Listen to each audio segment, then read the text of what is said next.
Pessoal, virar a página aqui para a gente debater Brasília, porque o Congresso volta do recesso com uma contraofensiva ao STF.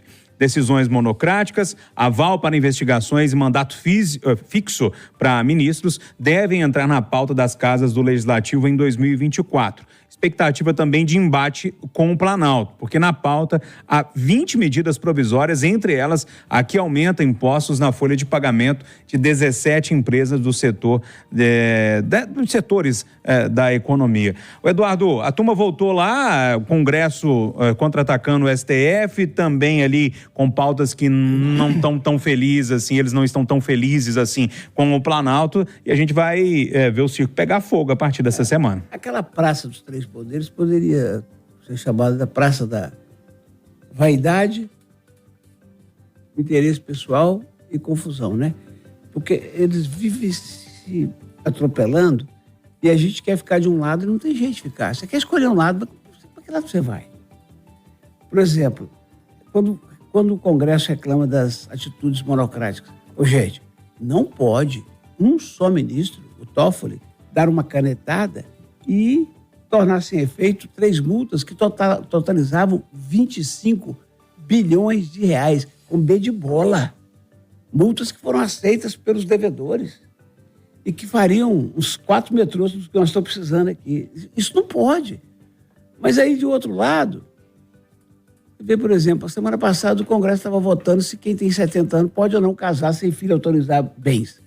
Essa semana vai discutir a questão de motorista de aplicativo e seus vínculos empregatícios. Gente, o Congresso passa o ano inteiro falando de verba, de interesse pessoal, e não vota as coisas, não discute. Eu estou falando, não é só votar, discutir as coisas que de fato interessam à nação. Essa questão do aplicativo, meu caro Júnior, não há nada mais urgente nesse Brasil, do ponto de vista trabalhista, não há nada.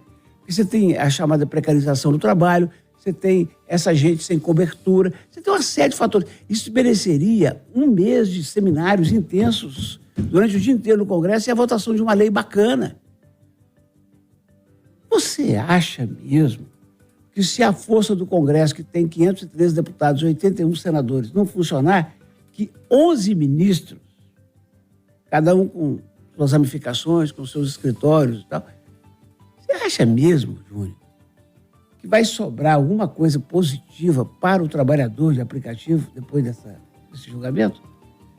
Tomara que eu queime a língua. Tomara que eu queime a língua. A Uber vai continuar sendo uma empresa que fatura ao inimaginável e essa legião de gente que está buscando a vida para sobreviver aí vai continuar sem proteção. Por quê? Porque nós não temos um Congresso Nacional que discute a coisa para valer, amigo. Então, eu dei essa volta para dizer o seguinte: é uma brigaiada danada e eu não consigo encontrar alguém que tenha razão. Ô William Travassos, então a gente coloca Congresso versus STF, a gente não, né? Eles se colocam assim, Congresso versus STF e Congresso versus Planalto, e a gente começa a ver esse embate de 2024 já a partir dessa semana. Lembrando que é um ano curto, a gente tem de março a junho, depois de junho, né, os parlamentares se voltam para as suas bases em função da campanha eleitoral desse ano. Eu não concordo quando o Eduardo fala que não tem discussão. Tem a discussão, só que o modelo que eu acho que não fica claro, sabe, Edu? Porque, na verdade, você monta as comissões para analisar aquele tema, elas discutem e apresentam um relatório, né, para que isso seja votado em assembleia. O senhor conhece algum? Não, então, é porque isso não tem uma relevância, uma divulgação grande. Isso fica muito dentro da parte burocrática. Então, a Comissão de Segurança Pública vai estudar a medida X. E aí existe um debate chamando especialistas, enfim. Depois disso, é apresentado um relatório e isso vai para votação. O que a gente sente falta é do discurso mesmo, de todo o plenário. Mas o que acontece no plenário? No plenário, você entra e vê o deputado, por exemplo, falando um monte de coisa e todo mundo no celular, ninguém presta atenção. Não existe um debate. Eu passo a palavra para você, você fala pra caramba e depois a gente não consegue discutir. Mas os assuntos técnicos, como, por exemplo, essa história da uberização e outros temas, do casamento dos 70, isso tudo é discutido nas comissões, só que a gente não consegue acompanhar isso tudo. E a população não vê esse debate. Você vai passar a bola pro Marcelo? Porque eu falei o seguinte, eu falei o seguinte, que eles brigam. Tá bom, o Congresso está brigando com o governo, com o Executivo. Mas o presidente do Congresso e o presidente da República não estão brigando, não. Depois você pergunta para o Marcelo se ele suspeita quem é que está definindo a pauta do Lula aqui, se é o PT ou o Pacheco. Com certeza são os interesses. Não, mas quem já diz logo quem é que está defendendo a pauta da visita do Lula, né? Ô, Edu, mas o William falou, tem um aspecto curioso, um ex-presidente da Assembleia uma vez me contou, né, nos bastidores aí, que quando você quer que um assunto pare, não avance, você cria uma comissão para esse assunto. Exatamente. Aí ele vai para a comissão, chama a audiência pública, fica meses, chama especialista, fica discutindo e votação mesmo que importa nada.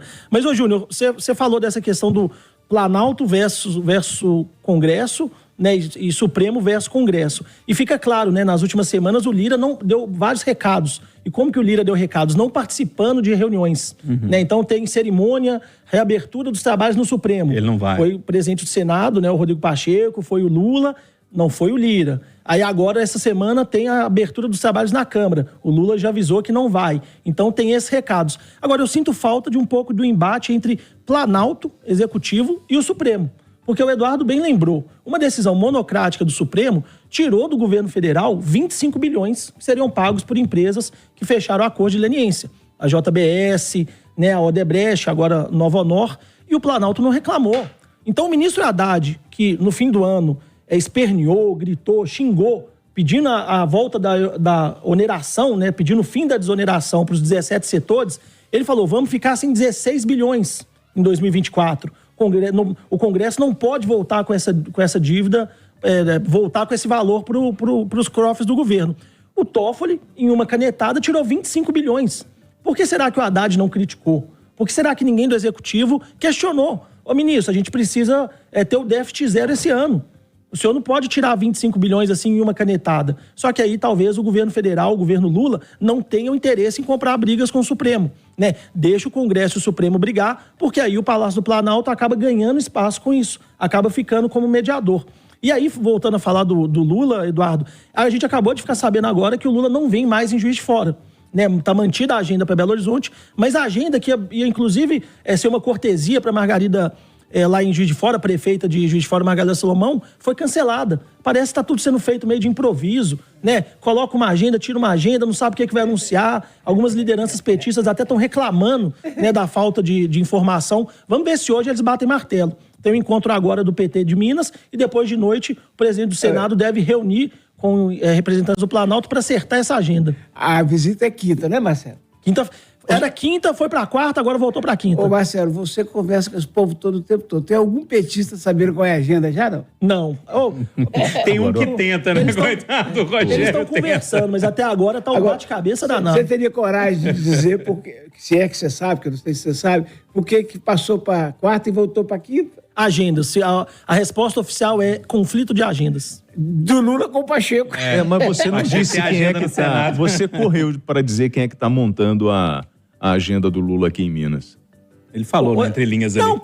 Entre linhas não vale, gente. Está sendo discutida pelas principais lideranças do Estado. Né? E aí tem o Rogério Correia e o senador Rodrigo Pacheco, que é a maior liderança política hoje. Ele sabe mais do que eu, mas ele fala com técnica. Eu falo com palpitômetro. Né? E com palpitômetro então, deixa eu dar o que interessa pro Lula é Pacheco candidato 2026. Então, posso provocar os senhores em relação à visita de Juiz de Fora? Seria uma recomendação, né, daqueles que cuidam da segurança do presidente em função da instabilidade que existe do tráfico de drogas no território de Juiz de Fora? Não. E a disputa que existe entre Comando Vermelho e PCC e a influência do crime organizado dentro de Juiz de Fora? Porque você não vai falar para mim que Juiz de Fora está uma tranquilidade. Ô, William, você, né, com humildade, eu vou te falar que eu não tenho essas informações. Mas até onde a gente sabe, é porque o que o Lula ia fazer de fora, anunciar um recurso para o hospital universitário, ainda está incipiente, ainda é projeto. Então ele não vai porque não tem o que anunciar. Aparentemente entendi. é isso. Agora sim, Deixa eu Marcelo. fechar essa conversa. Agora sim.